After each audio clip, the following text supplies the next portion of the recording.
have with us some very important and special guests. We have Mary Louise DALEY. She is the assistant to Councilman Polinsik. We have the fire department, as you can see, and the fire chiefs, and they're here, and they want to share some things with you. And we have with us one of the members of Little Red Cap Group, who helped, we raise money for them. Who remembers us raising the money for them with the Penny Wars, right?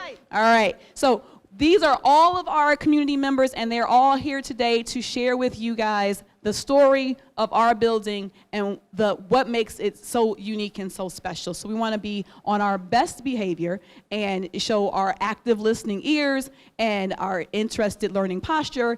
And I'm sure if there are questions at the end, as long as they are respectful and reasonable, that they will be willing to answer them. Okay? All right. So I'm going to turn it over to our Mistress of Ceremonies. Thank you. Once again, good morning. Really quickly, your principal had introduced a little bit of who we are. Again, my name is Mary Louise DALEY. I'm Councilman Polensik's administrative assistant, but I also wear a number of other hats in the community. Some of our 8th graders know us with the Red Cap Project and the Memorial Garden and some history programs that we do through the Collinwood Nottingham Historical Society and working with the Garden Project. We're also members of the community, so this is our community as much as it is yours. So this is why we're also involved here and to be able to teach and to be here with you this morning.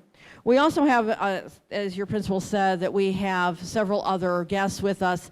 I'm going to very quickly introduce to who they are so that you know who the players are, and then we'll get on with the program itself. This morning I'm very happy to be joined up here again with Miss ELVA BRODNICK, who's a part of the Collinwood Historical Society and the community, and you've seen her with the Red Cap Project, as I said. Well, we also will be joined shortly by Councilman Polensik, and he will be speaking in a few minutes. But more importantly this morning, we are joined this morning by our Division of Fire from the City of Cleveland. And we have up on the dais with us today, we have Fire Chief Angelo CALVILLO. We have our Acting Executive Officer, Michael ODUM. Our Acting Chief of Staff, Anthony Luke. Our Acting Chief of Operations, Wayne Nada. And we have our Public Information Officer, Larry Gray.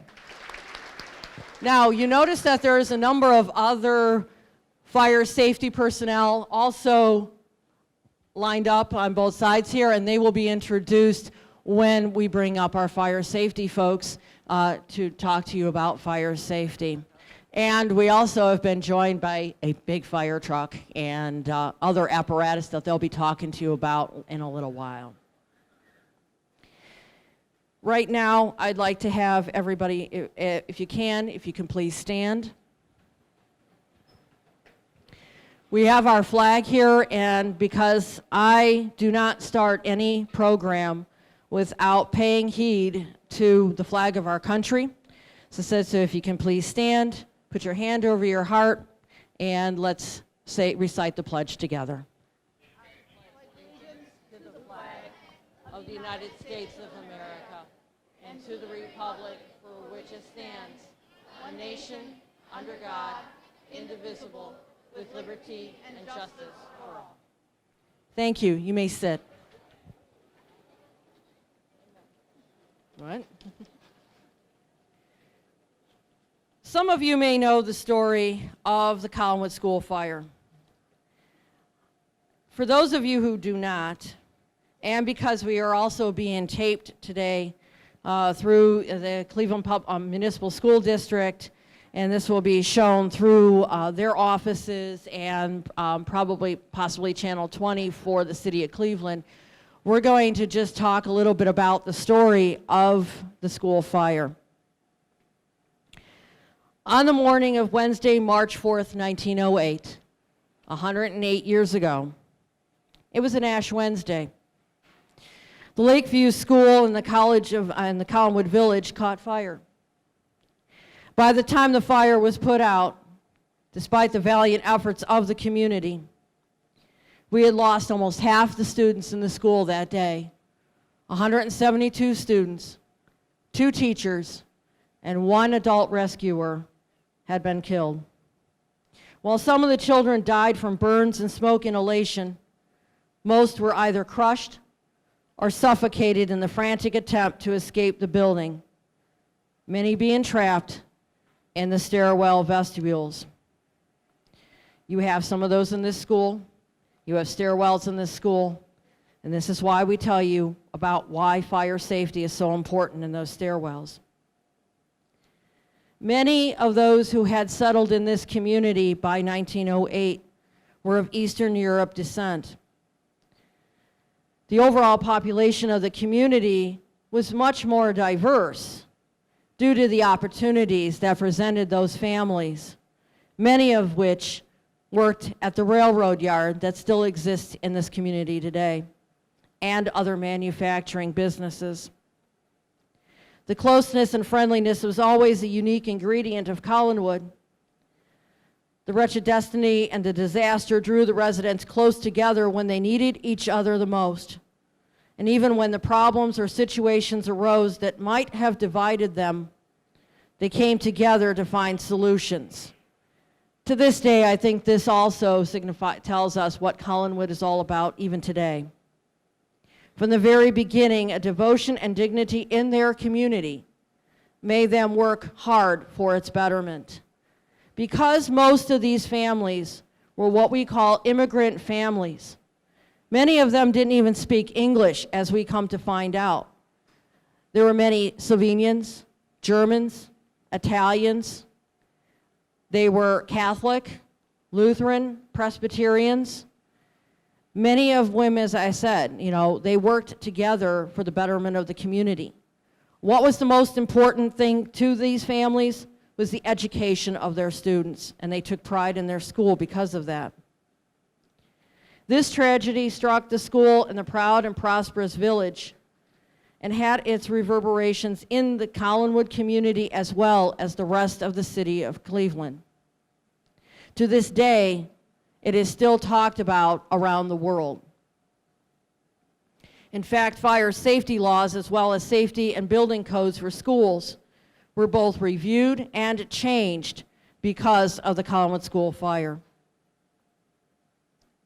Many would say that we should leave it alone, not talk about it, because it occurred more than 100 years ago.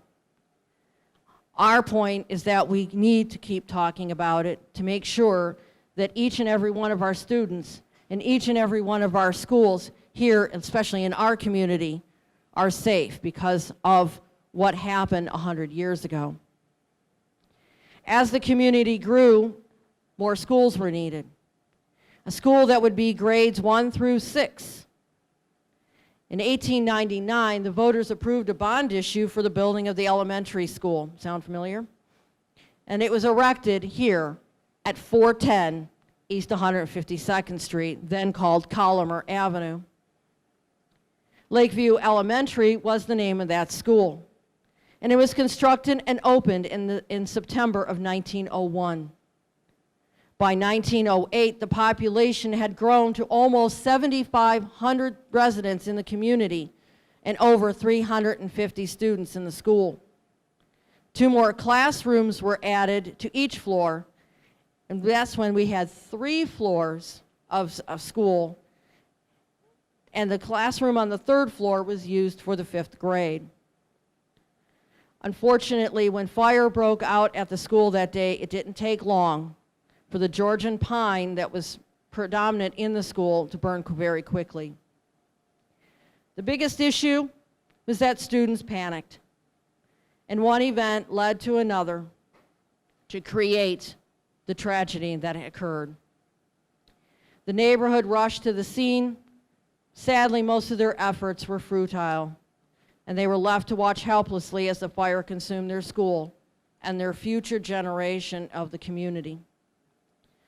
But in 1909, a new school was constructed directly next to the site of the Lakeview Elementary School.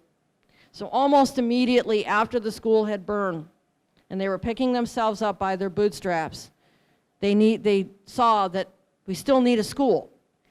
And so they started building a brand new school.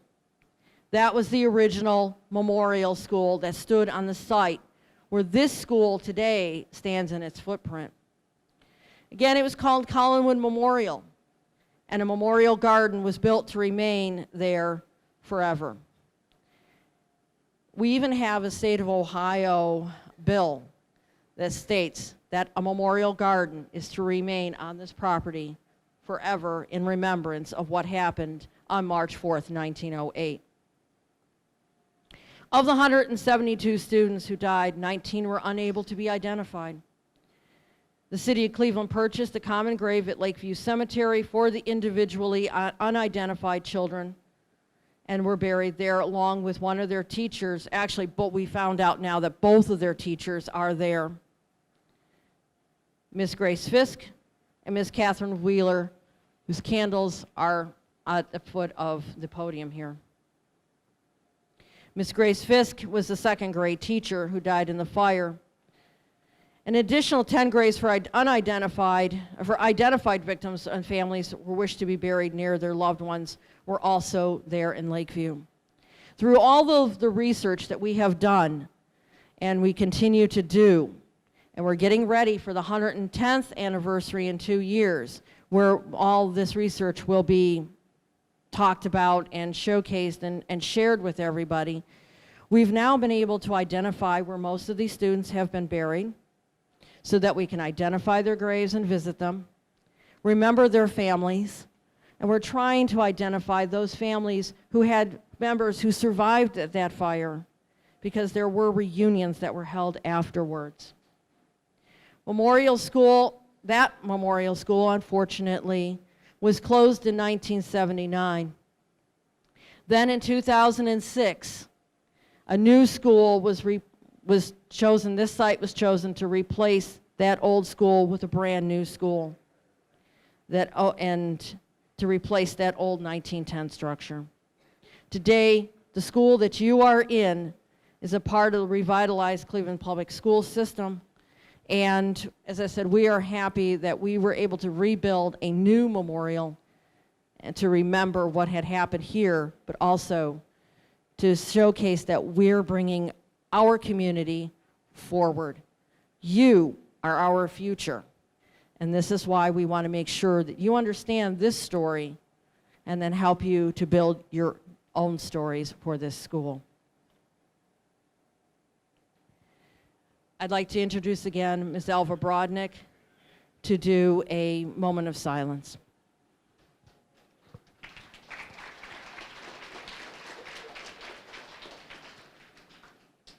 If you can, would you please rise?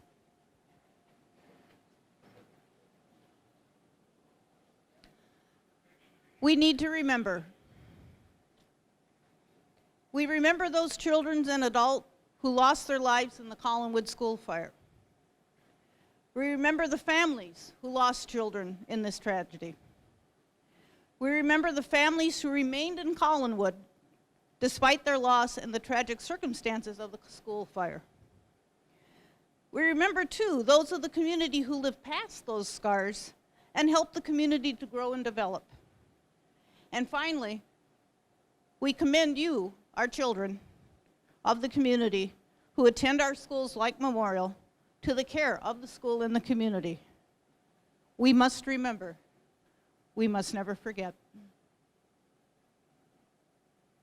Thank you. That's right. Thank you, Alva. Councilman Polensek, would you like to?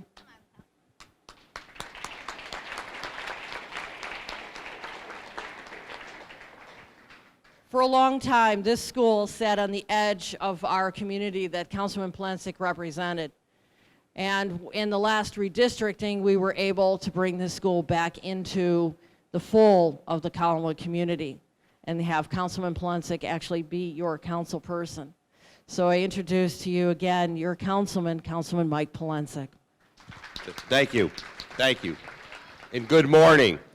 You know, the Memorial School has always been very special to those of us like myself who grew up in a neighborhood. But before I proceed, I want to thank the chief and the command staff for the Division of Fire to be here today, because all of us in this room know the importance of fire safety and know the importance of the fire department. But for those of us who grew up here, like myself, from the time I was very little, I had heard from my grandparents and from my mother about the tragedy that took place here on the corner of 152nd and Lucknow. And it was there a long time afterward when, as Mary Louise indicated, when they closed this, the original memorial, that we collectively in the neighborhood, we were determined that we were going to get a new school built on this site, because this site symbolizes not only the greater Collinwood community, but it also symbolized the fact that as a result of the school fire, this neighborhood, which was once part of Collinwood Village, or was Collinwood Village, then became part of the city of Cleveland. And one of the main reasons why the people who lived here wanted this become part of the city of Cleveland is because the Collinwood Village Fire Department didn't have the ability to fight the fire that day. They could not adequately fight the fire.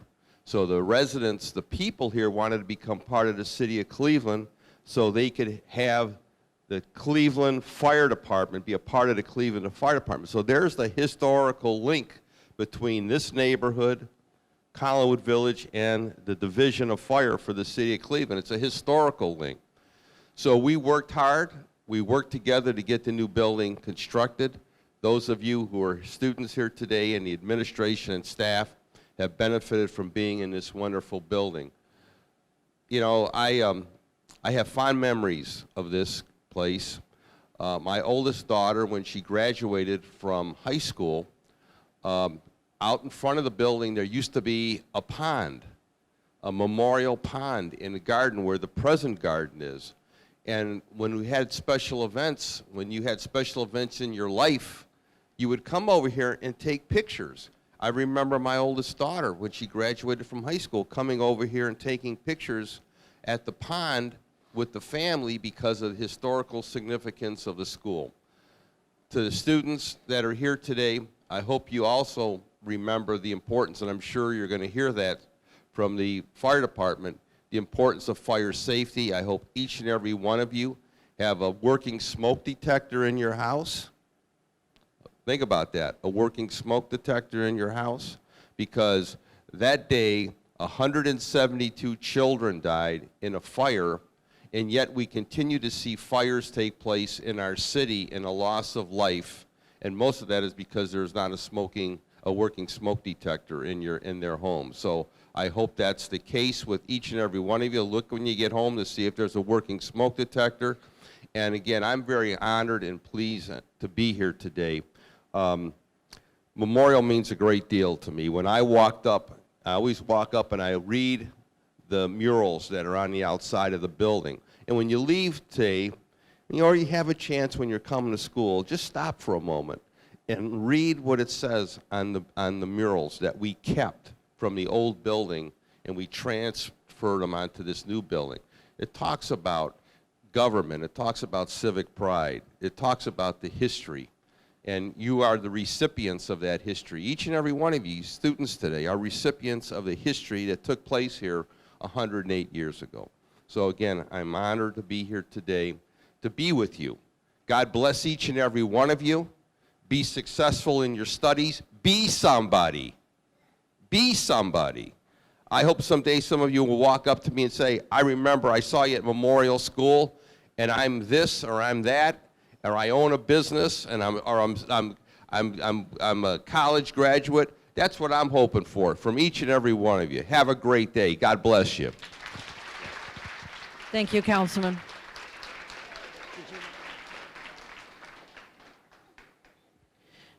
We're going to have a little advertisement before we have our special guest speak in regards to our memorial garden and the Red Cap project and some of the other projects that you've been working on.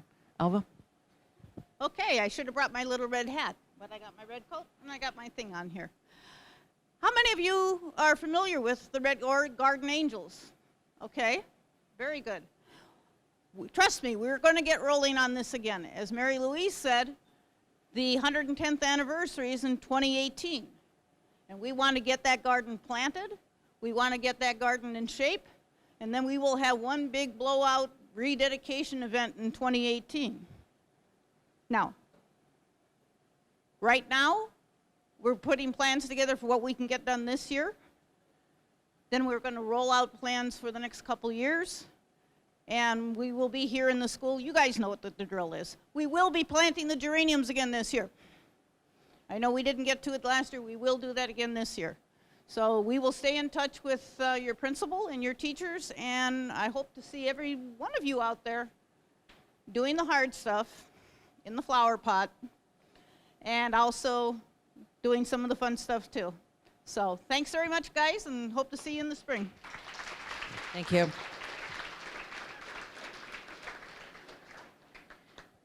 Now I'd like to call back up to the podium Fire Chief Angelo Calvillo, and he will introduce his command staff and do our program on fire safety.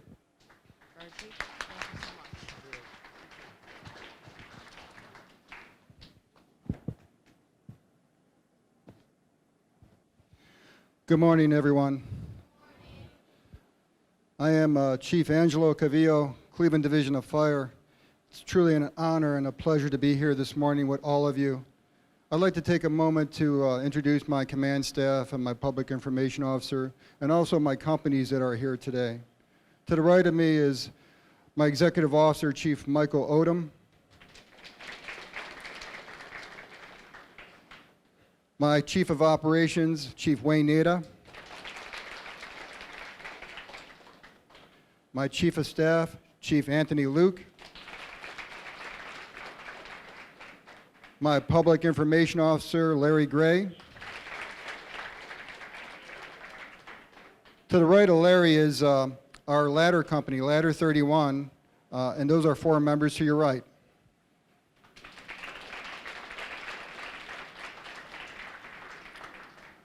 Those members over there are on our ladder company, and what they do is that officer to the right with the, he's in charge of sizing up that structure so that when they get a fire, their job is to go in to save life and do a primary search. Ventilate that house to get the smoke out of the building so that they can find you and get you out safely. And we're so proud of them, and we're thankful that they're here today.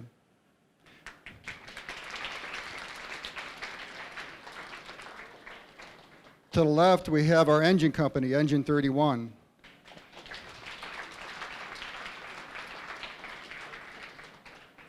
Engine 31 is, we have an officer in charge of that company, and he's got 3 firefighters, and their job is to get the hose line in that structure to put that fire out so that the truck company to go ahead and get in there and search and get you out together. So it's a group effort, and they do an excellent job, and I'm proud of our guys.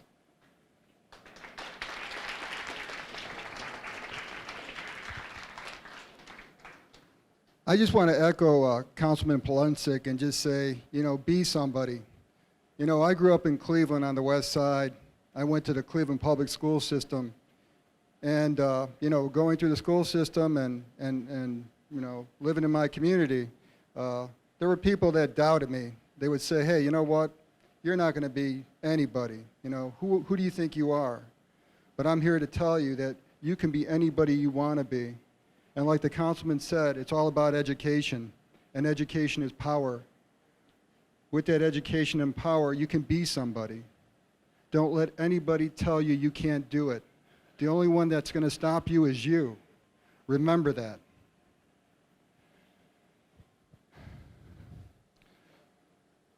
Lakeview School Fire, March 4th, 1908. It was on an Ash Wednesday. 108 years ago.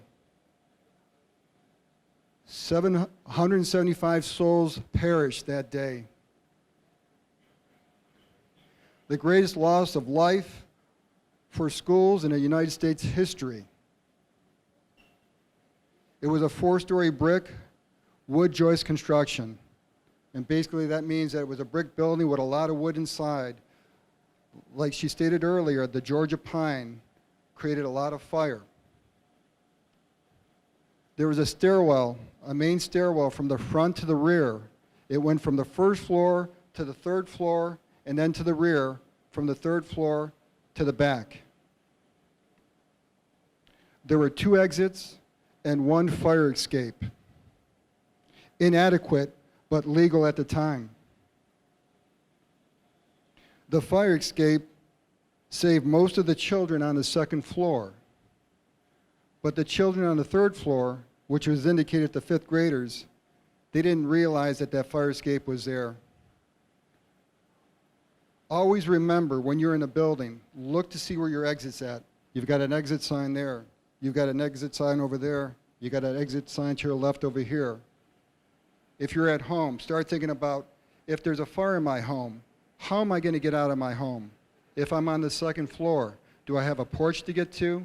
Do I have a little landing that I can crawl out and call the firemen when they respond to the scene? Can I get out of the house? Think about more than one way to get out. You might have 2 ways to get out. Think about a 3rd way to get out. Always think. Keep cool. Stay calm. Don't panic. And I know it's hard to do, believe me, because we're all human, and even firefighters. When we're out there fighting fires and going in, we got to calm ourselves down. Our officers, our firefighters, our battalion chiefs, our captains, they all have to stay cool and focused to get the job done. Same with you guys. Stay cool. Stay focused. Don't panic. Start thinking about where you're going to get out. Talk to your parents about an action plan. How am I going to get out of my home? Where are we going to meet? Are we going to meet across the street by the neighbor's house? Are we going to meet by that fire hydrant so that we can account for all our members in the home? So that when the firefighters arrive, Mr. Firefighter, my brother's up there on the second floor. I only got 3 here. He's missing. And we go in and we save. The janitor sounded the alarm gong after noticing smoke coming from the front stairwell on the first floor. So he noticed smoke coming from that wood floor in the front of that building where that stairwell went up to 3 floors and then back down the rear. He noticed it. He sounded the fire gong. The teachers gave the fire drill signal to evacuate the building, and they practiced it many, many times before. Their time was 90 seconds. It wasn't because they didn't practice. There was other issues with that building.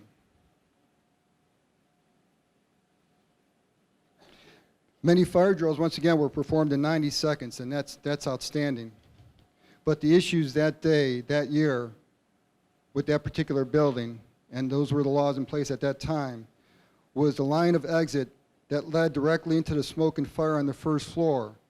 When those teachers led those children down the stairs to get out of the building, the smoke from that basement was just coming up and along with the fire, and they couldn't get out.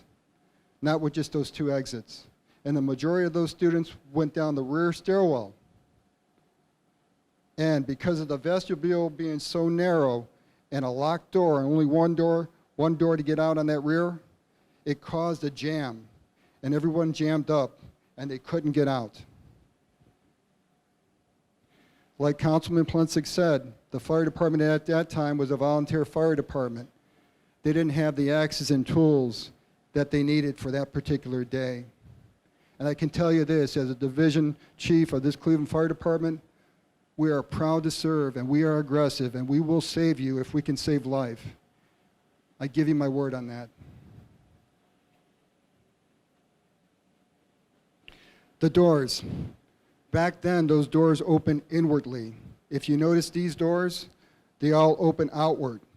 They've got panic hardware, which means there's no lock, there's no latch. You push the door, it opens out, you get out of the building. This fire actually changed the fire prevention rules and standards so that any door in that future of any school building or any structure like commercial, those doors would open outward. It took a tragedy, but we make progress. In 1911 through 1970, Collinwood Memorial Elementary School was built. It was fire safe. They had steel frames instead of the Georgia pine that we talked about earlier. They had safe stairwells. They also had a central alarm system, just like you have here. You notice your exit signs, your audible alarms, the flashing lights. That's all indications now that you have a fire. In 2005, Memorial Elementary School was open. And once again, you got a beautiful school here. As a fire chief, I look for everything. I look for the sprinkler systems. I look for the pull stations. I look for the exit signs. I look for the emergency lighting so that you children and teachers can get out of this building. It's all about fire safety, and we take pride in this job. And we want to provide the best service for you. Why? Because we are civil servants, and I am your servant leader, here to protect you. Like the councilman said, those smoke alarms in your home, make sure they work. Make sure that battery's in there. And I'll have Public Information Officer Larry Gray talk about that a little bit later when I'm done here. But it's critical that you make sure that you've got those smoke alarms in place, you got a fire plan in place to get everybody out. Because I can tell you this, that every one of us, we take it personal when we lose a life, and especially if it's a child, because we all have children, and we're all human.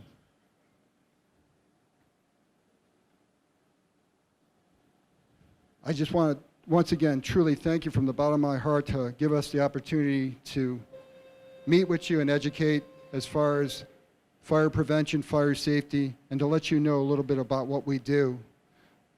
When we're done with this presentation, and PIO Officer Gray or my command staff would like to say a few words, we've got the engine company and the truck company to actually show you a little bit more as far as the nuts and bolts of our operation.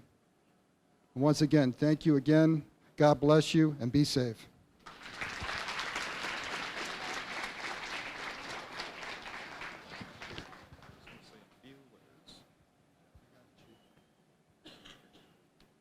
Good morning, everyone. My name is Michael ODUM. I'm the executive officer for the Cleveland Division of Fire. When I came here today, I'm the type of person that stands in the background and I observe. And let me tell you what I observed today that I'm very impressed about. As I pulled up into the school parking lot, everything was so clean. And I walked into school and everything, the whole school is just so clean. But what I was most impressed about is how attentive all of you are. One of the best, I've been doing this for 35 years, and this is the best class and most attentive class that I have ever seen in a school, and especially an elementary school. Give yourself a hand. I really mean that. I really mean that. I always observe very dedicated female teachers and staff in every school I go to. Today, I notice male role models, and I don't know if you know how important that is in a school to have male role models in your school. Give them a hand also. I can tell they do a very good job. And I'm going to be brief. When you go home tonight, make sure you have a properly operating smoke detector. Do that for me, okay? Can you do that for me? All right. Have a good day. Thank you.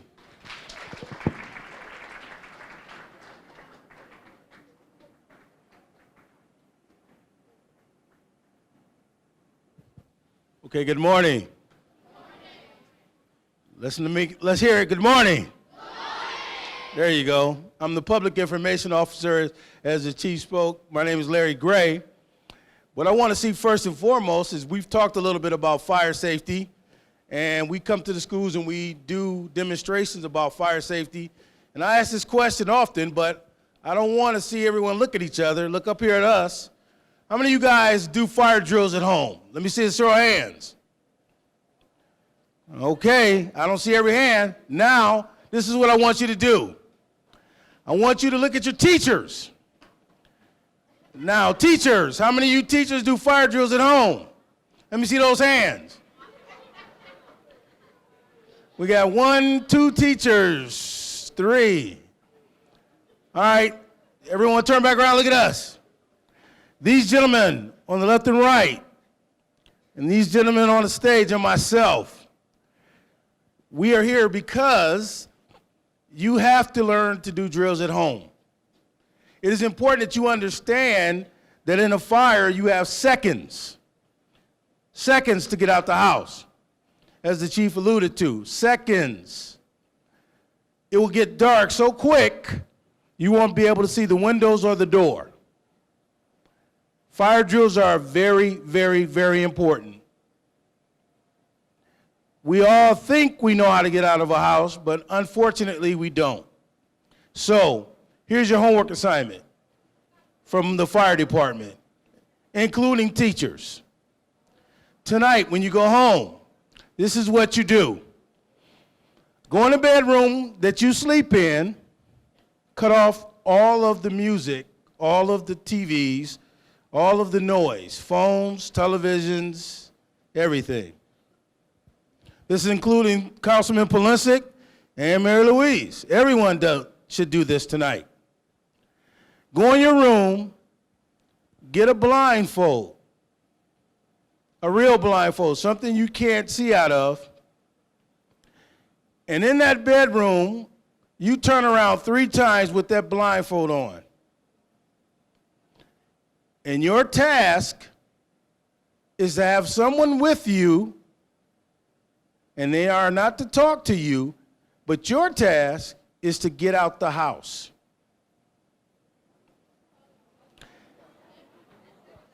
Now listen, the person with you, their only assignment is to time you. That's their only assignment. And they are to tell you the time when you make it outside. Not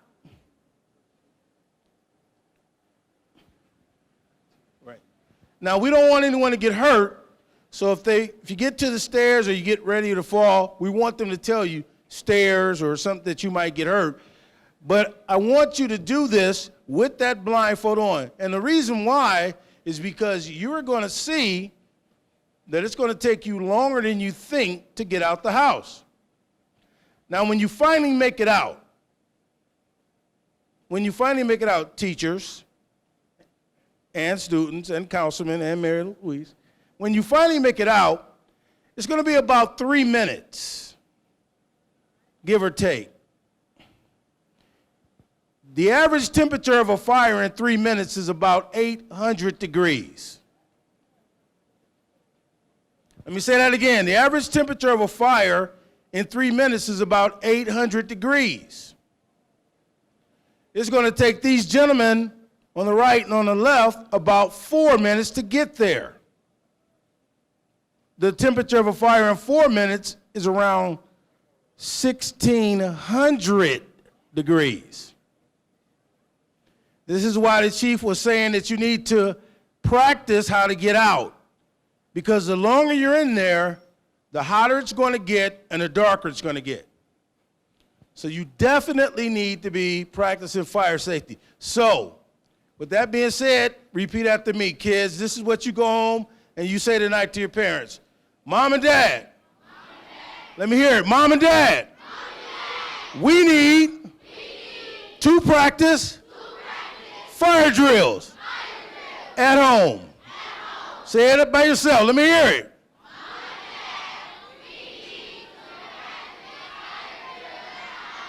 That's what the chief and his staff wants to hear. That's what we want to hear. That's what these guys on the left and right want to hear. Because if you do that, we know that you'll be safe. We know that when we respond like the chief said, and we get there, we'll hear those magic words that we want to hear. And those magic words that we want to hear, if you unfortunately have a fire, we want to hear those magic words that everyone is out. Because you can replace a house, you can replace furniture, but we can't replace people, and we can't replace you. So we need you guys to go home and practice how to get out safely. Now, let me see a show of hands. How many of you guys got smoke alarms at home? That's outstanding. Now, put your hands down. When was the last time you checked those smoke alarms? Who's checked the smoke alarm in the last week? All right, okay, now listen up. You need to check those smoke alarms every month. Now, if your parents forget, it's your job to remind your parents to check those smoke alarms. So let's say that together. Mom and Dad, we need to check our smoke alarm every month. Say it by yourself. Let me hear it.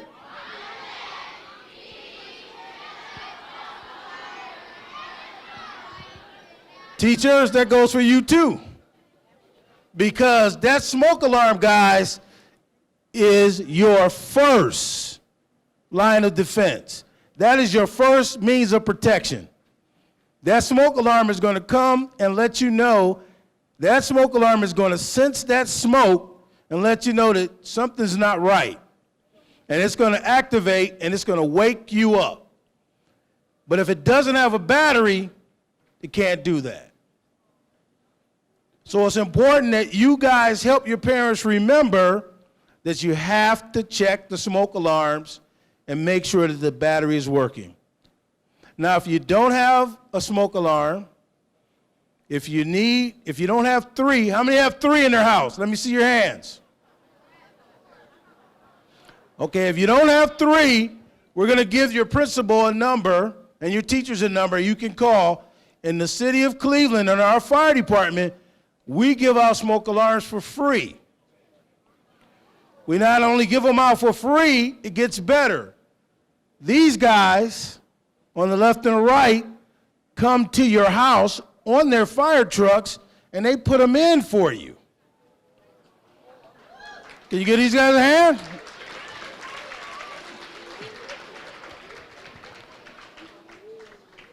And they will give you up to 3. They shall install up to 3 for free. So listen, if you can find any cheaper, let me know. I want 8 of them. All right? So the number we're going to give your teachers is 361. Say it out loud. 5535. Now that's the number you're going to call. It's 216 361 5535. That's the number you're going to write down, and that number is going to be the number that your parents call, and they will let us know that you need smoke alarms, and we'll get them to you, and we'll make sure that these guys come and put them in for you. And here, listen, this is important. When they come, the reason why we want these guys to put them in is because they're trained firefighters. They're going to put them in the right place, and they're going to also check your house out to make sure you don't have any other safety issues that might be dangerous for your family. So that's why we send our guys to do that, because like the chief said, we want you safe. We don't want to come to your house at 3 in the morning. We want you safe. We don't ever want to have another tragedy like Memorial School. So it's important that you guys understand that we care about you. The fire department, our guys work very hard to make sure that we're on our job to keep you safe. That's important for us. But we can't do it alone. We cannot do it alone. We need your help. We need you to commit to helping us. So, everybody raise their right hand. Everyone. You're going to take the firefighter pledge. Here we go. Say, I promise. I will. Go home tonight and ask my parents to start doing fire drills at home and check our smoke alarms every month. Congratulations, guys. You just made it as official junior firefighters to help us to keep you safe. That's important for us because with that oath, you just told us that you're going to back us up in doing our jobs so we won't have to come and keep you guys and find you in a very detrimental situation. The reason why you guys need to understand why that's important is one more thing, and then I'm going to let the captain and the lieutenant introduce his crew, and they're going to talk a little bit about what each apparatus does and what their responsibility is when they respond to a situation. But the reason why it's important for us to come out and say this to you guys is we all have children. We're all husbands, fathers, and we all have children. And unfortunately, guys, all of us have seen someone perish in a fire. It's very tragic. It's very hurtful, because when we've seen it, we think about our own. That could have been my child. That could have been the chief's child. That could have been any of our children. So we take the same and we apply the same effort to save any of you that we would our own family members, because we all took an oath to protect and serve. And that's what we do every single day. We not only get up to protect, we get up to serve.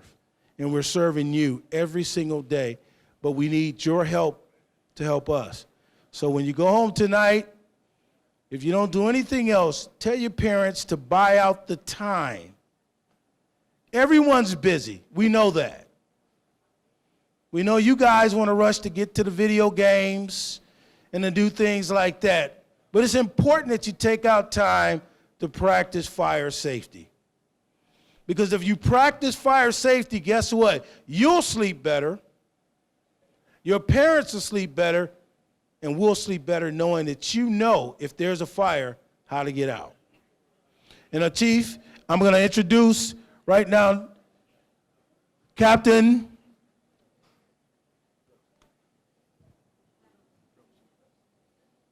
DROST. Did I say it right? Yep. He is in charge of Ladder 31. He's going to introduce his crew, and he's going to explain what the ladder does and what they do when they respond. Captain DROST. Thank you.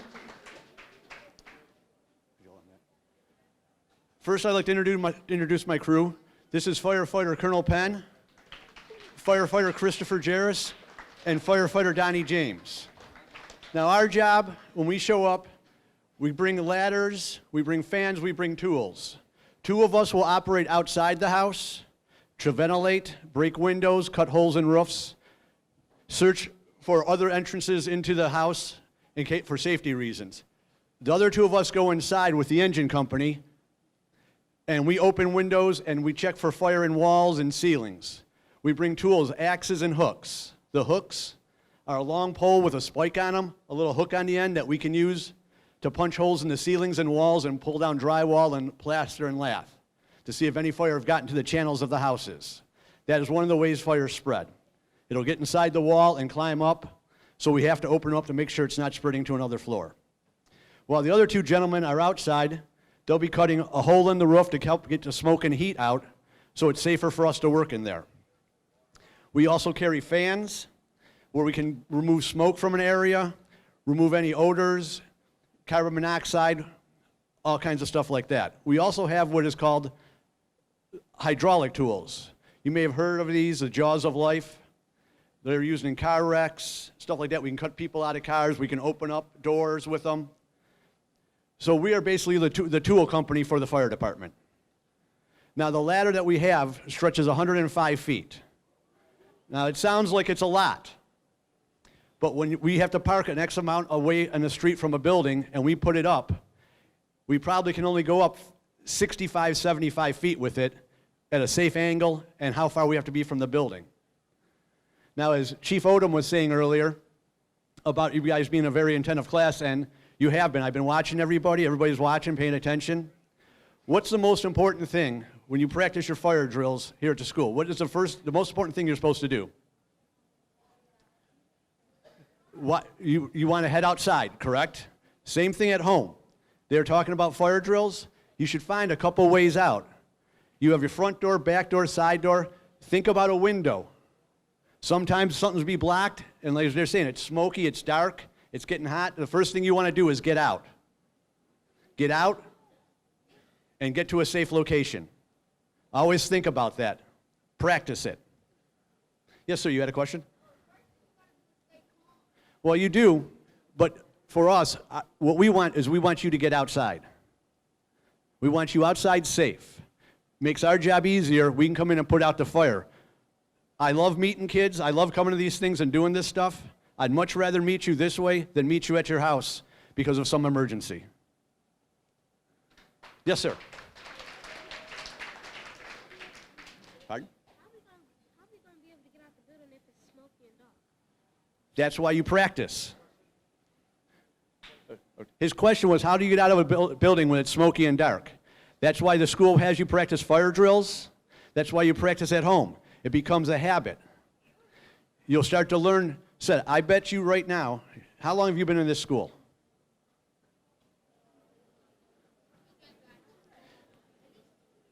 You know your way around the school then pretty well. Okay, but you know your way around the school pretty well right now. It's why? Because you walk it every day, you don't think about it, but you're practicing. You're walking through things, you know how to get places.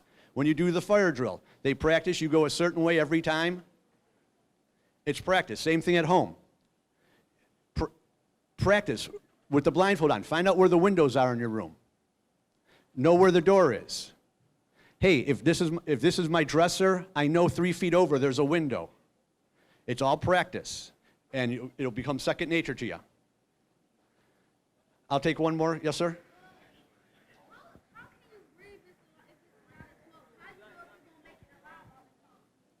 Now, for us, we have breathing apparatus. For yourself, stay low. Smoke and hot gases rise. The lower you stay to the ground, the more fresh air and the cooler the temperature are, so you can get out.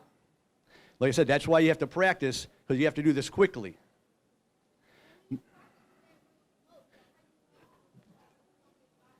Well, you play sports. When you practice, it's not a real game, but you get better at it, do you not? Same thing. You practice it, you will get better at it. You will know what to do. You won't have to think about it. You'll be like, okay, I go here, I go there. Now I'm going to turn this over to Captain VERZI. Captain Drost, thank you very much. Ladder 31. Also, these guys, they protect the firefighters also. It's called a RIT team. And if we need a RIT team, they might come out to that fire and be our RIT team in case one of us gets trapped or one of the firemen need help. They go inside and rescue our own firefighters also, in addition to the people and the children. So we want to just thank Ladder 39. How about a big round of applause? Now to my right, my old classmate from James Ford Rhodes. Yes, that's right. We both went to Cleveland Public School System, Captain John VERZI. Long time ago, long time ago. Hi kids, how are you today? Good. Right here we are Engine 31. We have Mike Mihalik, firefighter Mike Mihalik, firefighter Eric Blake, and firefighter Al Crespo. Now you were listening to what the ladder does. Now we're going to tell you what the engine does. It's probably not going to be as long and as full of information because we have hoses with water in it. And what we like to say is we put the wet stuff on the hot stuff. So while they're doing all that stuff that they were talking about, we go in with the hose and we put the fire out. So without them helping us, that's kind of our support staff, we don't get to put the fire out as quickly. Okay, so now when we come into a house, if you guys are still in there, we're going to be fully dressed up in all our gear. We're going to have our face piece on. We're going to be making a lot of noise. We're going to be searching. If we're searching for you, we're going to be crashing and banging. It's going to sound crazy loud. And don't be afraid. We'll probably even look like aliens. We have lights on our helmets, and we'll be crawling around in there. Hopefully you guys will all be outside watching us put the fire out. Now, one thing I want to point out about smoke alarms that nobody seems to know, but I want to tell you. When you go to sleep at night, you lose your sense of smell. Okay, so people say, well, I'll smell the smoke. I'll smell the smoke while I'm sleeping. Nope. Now they say, well, when I get up in the morning, I smell bacon cooking. Well, that's because you got up. While you're in a deep sleep, you lose your sense of smell, so you'll never smell that smoke. So that's why a smoke alarm is like taking your nose, sticking it up on the ceiling so it can smell the fire for you. The smoke for you, okay? So again, we are the engine company. We have all the hoses, and we put the fire out. Thank you. Thank you, Captain VERZI and Engine 31. Also, too, kids and teachers, first responder units, too. That's a very critical component. Over 75% of our calls are first responders, and they are all certified, state-certified emergency medical technicians. They'll come out and take your blood pressure, give you oxygen, take care of you for first responders. So we just about do it all, and we thank you, and we're honored to be here. So I'll turn it over to the staff over here, and we'll keep the program going. Thank you very much. Thank you, Chief. First of all, these are our heroes, okay? All heroes, as the one commercial says, not all heroes wear capes. These are our heroes, our police officers and our fire officers. So again, give them a big round of applause and thank them for coming and spending their time with us today.